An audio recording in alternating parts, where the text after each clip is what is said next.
ಪಂಚಾಕ್ಷರಿ ಪುಟ್ಟರಾಜು ಗವಾಯಿ ಹಾಗೂ ಡಾಕ್ಟರ್ ಗಂಗೂಬಾಯಿ ಹಾನ್ಗಲ್ ಜನ್ಮ ದಿನಾಚರಣೆ ಕಾರ್ಯಕ್ರಮವನ್ನು ಸಂಗೀತ ವಿಶ್ವವಿದ್ಯಾಲಯದ ಕುಲಪತಿ ಪ್ರೊಫೆಸರ್ ಕೆ ರಾಮಕೃಷ್ಣಯ್ಯ ಮೈಸೂರಿನಲ್ಲಿಂದು ಉದ್ಘಾಟಿಸಿದರು.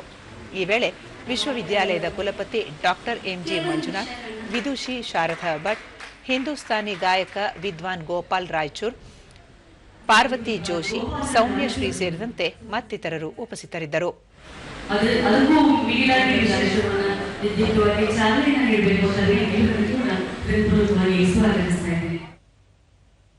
ಬಳಿಕ ಕೆ ರಾಮಕೃಷ್ಣಯ್ಯ, ಸಾಮಾನ್ಯ ಕುಟುಂಬದಲ್ಲಿ ಜನಿಸಿದ ಗಂಗೂಬಾಯಿ ಹಾನ್ಗಲ್ ಸಂಗೀತದ ಮೂಲಕ ವಿಶ್ವಕ್ಕೆ ಪರಿಚಯವಾಗಿ ಎಲ್ಲರ ಮನಗೆದ್ದಿದ್ದರು. ಜೊತೆಗೆ ಸಾವಿರಾರು ಶಿಷ್ಯರನ್ನು ಪಡೆದಿದ್ದರು. ಕಲೆ ಸಂಗೀತವನ್ನು ರೂಢಿಸಿಕೊಂಡು ವಿದ್ಯಾರ್ಜನೆ ಮಾಡುವವರಿಗೆ ವಿಶ್ವವಿದ್ಯಾಲಯ ಎಲ್ಲ ರೀತಿಯ ಸಹಕಾರ ಬೆಂಬಲ ನೀಡಲಿದೆ ಎಂದು ಹೇಳಿದರು.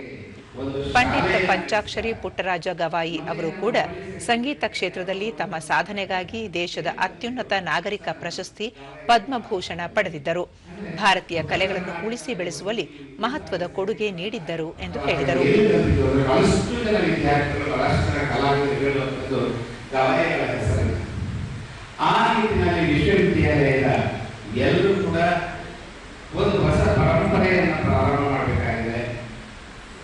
ಅತ್ಯುತ್ತಮವಾದ ಅಂದರೆ ಈ ನಮ್ಮ ವಿಶ್ವವಿದ್ಯಾಲಯದಿಂದ ರಾಜ್ಯ ಮಟ್ಟದ ರಾಷ್ಟ್ರ ಮಟ್ಟದ ಕಲಾವಿದರನ್ನ ಸೃಷ್ಟಿ ಮಾಡುವ ಜವಾಬ್ದಾರಿ ನಮ್ಮೆಲ್ಲರ ಹೊಣೆಯಾಗಿದೆ.